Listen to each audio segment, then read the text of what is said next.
உங்க பெற்றவங்களை நீங்க வந்து பார்த்து கொள்வது அவங்களுடைய பணத்துக்காக அல்ல. ನಿಮ್ಮ ಎತ್ತವರ ಜೊತೆ ನೀವು ಇರುವುದು, ನಿಮ್ಮ ಎತ್ತವರನ್ನು ನೋಡಿಕೊಳ್ಳುವುದು ಅದೆಲ್ಲ ಅವರು ಏನು ಕೊಡೋ ದುಡ್ಡುಗೋಸ್ಕರ ಅಲ್ಲ. உங்க அப்பா உங்களுக்கு உதவி செய்யலைன்னா உங்க அப்பா விட்டு போயிடுவீங்களா? ನಿನ್ನ ತಂದೆಯು ನಿನಗೆ ಸಹಾಯ ಮಾಡಲಿಲ್ಲ ಅಂದ್ರೆ ತಂದೆ ಬಿಟ್ಟು ಹೋಗ್ಬಿಡ್ತೀರಾ? உங்க சூழ்நிலை மாறலைன்னா தகப்பனை தாயை விட்டு போயிடுவீங்க. ನಿಮ್ಮ ಪರಿಸ್ಥಿತಿ ಬದಲಾಗಲಿಲ್ಲ ಅಂದ್ರೆ ತಂದೆ ತಾಯಿ ಬಿಟ್ಟು ಹೋಗ್ಬಿಡ್ತೀರಾ? வயதான அப்பா அம்மா ரெண்டு பேரையும் பைக்ல ஒருவன் கூட்டிட்டு வருகிறான். ವಯಸ್ಸಾಗಿರುವಂತ ತಂದೆ ತಾಯಿನ ಒಬ್ಬ ಗಾಡಿಯಲ್ಲಿ ಕೂರಿಸ್ಕೊ ಬರ್ತಾನೆ. அவன் வந்து நடு தெருவில் ಮಧ್ಯ ಬೀದಿಯಲ್ಲಿ ಆಮೆನ್ ஓரத்துல வண்டியை நிறுத்தி ಒಂದು ಸೈಡ್ ಅಲ್ಲಿ ಗಾಡಿ ನಿಲ್ಲಿಸಿ ரெண்டு பேரையும் இறங்க சொல்றான்.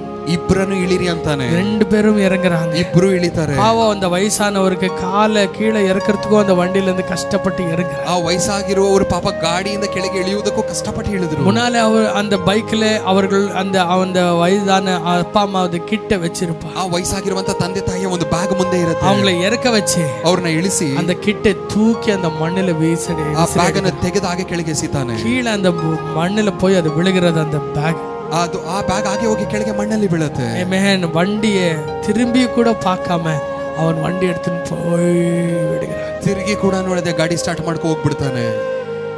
இவங்க ரெண்டு பேர் நடு தெருவில் நிக்கிறாங்க. ಇಬ್ಬರು ಬೀದಿ ಮಧ್ಯದಲ್ಲಿ ನಿಂತಿದ್ದಾರೆ. என்ன செய்யணும்னு தெரியாம நிக்கிறாங்க. ಏನ್ ಮಾಡ್ಬೇಕು ಗೊತ್ತಿಲ್ಲದೆ ನಿಂತಿದ್ದಾರೆ. தாத்தா ரெண்டு கரங்களையும் எடுத்து கண்ணீரை தொடச்சிட்டு அந்த பேக்கை எடுத்துக்கிறார். ಆ ತಾತ ಎರಡು ಕೈಯಲ್ಲಿ ತನ್ನ ಕಣ್ಣೀರನ್ನು ಒರೆಸಿ ಆ ಬ್ಯಾಗ್ ಅನ್ನು ಎತ್ಕೊಳ್ತಾರೆ. ஹல்லேலூயா, ಹಲ್ಲೆಲೂಯಾ, ஹல்லேலூயா, ಹಲ್ಲೆಲೂಯಾ. 5 பிள்ளைய ஒரு தாய் ஒரு தகப்பன் வளர்க்குறாங்க. 5 ಮಕ್ಕಳನ್ನು ಒಂದು ತಂದೆ ತಾಯಿ ಬೆಳೆಸ್ತಾರೆ. ஆனா ஒரு தாய 5 பேர் வளர்க்க மாட்டாங்க. ಆದ್ರೆ ಒಂದು ತಾಯಿಯನ್ನು 5 ಜನರು ಸಾಕಲ್ಲ. 5 பேர் வந்து துச்சமா நினைப்பாங்க. 5 ಜನರು ಕೂಡ ತುಂಬಾ ಕೀಳಾಗಿ ಎಣಿಸ್ತಾರೆ. எவ்வளவு வேதனையான உலகத்துல வாழ்றோம் இல்ல? ಎಂತ ದುಃಖ ಒಂದು ಲೋಕದಲ್ಲಿ ನಾವು ಜೀವಿಸ್ತಿದ್ದೇವೆ. எனக்கு அருமையான தேவ பிள்ளைகள், ನನ್ನ ಪ್ರಿಯವಾದ ದೇವರ ಮಗುವೆ, இன்றைக்கு எத்தனையோ செய்த கடவுள் இன்றைக்கு உன் வாழ்க்கையில சின்ன வயதிலிருந்து உன்னை காப்பாற்றி பராமரித்து உன்னை போஷித்து உன்னை படுக்க வச்சு ஆற்றி உன் கஷ்டத்திலும் சுகத்திலும் நின்றவர் இன்றைக்கு தனியாய் நிற்கிறார். ಆ ದೇವರು ನಿನ್ನ ಚಿಕ್ಕ ವಯಸ್ಸಿನಿಂದ ನಿನ್ನನ್ನು ಬೆಳೆಸಿ ನಿನ್ನನ್ನು ಓದಿಸಿ ನಿನ್ನನಿಗೆ ಎಲ್ಲವನ್ನು ಕೊಟ್ಟು ಎಲ್ಲವನ್ನು ಮಾಡಿ ಇವತ್ತು ಆತನು ಒಬ್ಬಂಟಿಯಾಗಿದ್ದಾರೆ. என்றைக்கோ செத்து போக வேண்டுமா இருந்த உன் வாழ்க்கையை காப்பாற்றி நிக்க வச்சாரு. ಯಾವತ್ತೋ ಸತ್ತೋಗ್ಬೇಕಾಗಿರುವಂತ ನಿನ್ನ ಜೀವನವನ್ನು ಕಾಪಾಡಿ ನಿಲ್ಲಿಸಿದ್ದಾರೆ. இன்னைக்கு உனக்கு என்ன தெரியுமா? ಇವತ್ತು ನಿನಗೇನು ಗೊತ್ತಾ? அவர் நீ கேட்டது அவர் கொடுக்கல. ನೀ ಕೇಳಿದ ಅವರು ಕೊಡ್ಲಿಲ್ಲ.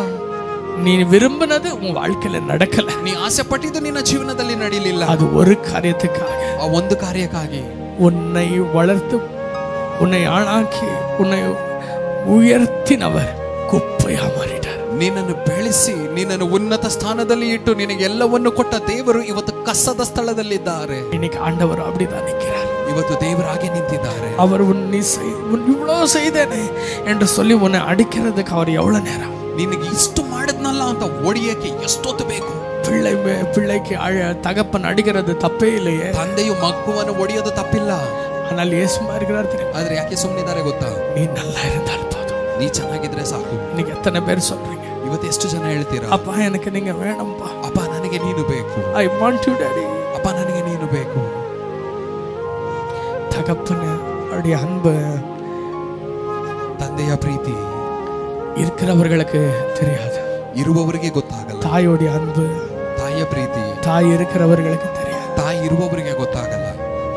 இல்லாதவங்களுக்கு தான் தெரியும். ಇಲ್ಲದೆ ಇರುವವರಿಗೆ ಗೊತ್ತು. அதே மாதிரி தான் சொல்றேன். ಅದೇ ರೀತಿಯಲ್ಲಿ ಹೇಳ್ತೇನೆ. இயேசு இல்லாதவர்களுக்கு தான் தெரியும் வாழ்க்கை எவ்வளவு கோரம் என்று.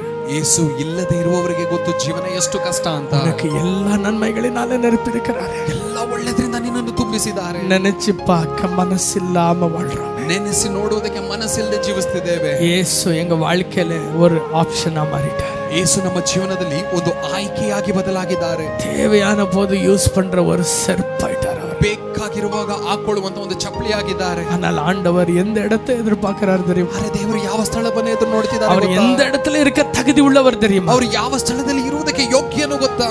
அவர் உன் வாழ்க்கையில முதல் இடத்துல இருக்கு. ಆತನು ನಿನ್ನ ಜೀವನದಲ್ಲಿ ಮೊದಲನೇ ಸ್ಥಾನದಲ್ಲಿ ಇರಬೇಕು. கபடமே இல்லாத அந்த ஜீவன், ಕಪಟತೆ ಔತಣವೇ ಇಲ್ಲದೆ ಇರುವಂತಹ ಸ್ಥಳ. காயப்படுவது உனக்கு நல்லதில்ல. ಆತನು ಗಾಯ ಹೊಂದುವುದು ನಿನಗೆ ಒಳ್ಳೆದಲ್ಲ. இன்றைக்கு மனம் திரும்பு. ಇವತ್ತು ಮನ ತಿರುಗು. இப்ப யாராலும் உன்னை விட்டு நான் தூர போக கூடாது. ಇವತ್ತು ಯಾರಿಗೋಸ್ಕರನೂ ನಾನು ನಿನ್ನ ಬಿಟ್ಟು ದೂರ ಹೋಗಬಾರದು. நான் உம்மைதான் நம்பி வாழ. ನಾನು ನಿನ್ನನ್ನೇ ನಂಬಿ ಜೀವಿಸುತ್ತೇನೆ.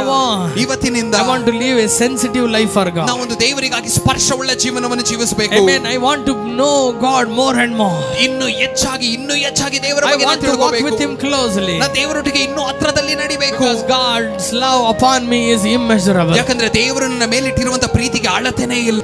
நன்மை செய்கிற தேவன் எங்களுக்கு இருக்கிறார் என்பதற்காக நாங்கள் அவரை பின்பற்றல. ಒಳ್ಳೆಯದನ್ನು ಮಾಡುವಂತ ದೇವರು ನಮ್ಮ ಜೊತೆ ಇದ್ದಾರೆ ಅನ್ನುವುದಕ್ಕಾಗಿ ನಾವು ಹಿಂಬಾಲಿಸ್ತಾ ಇಲ್ಲ.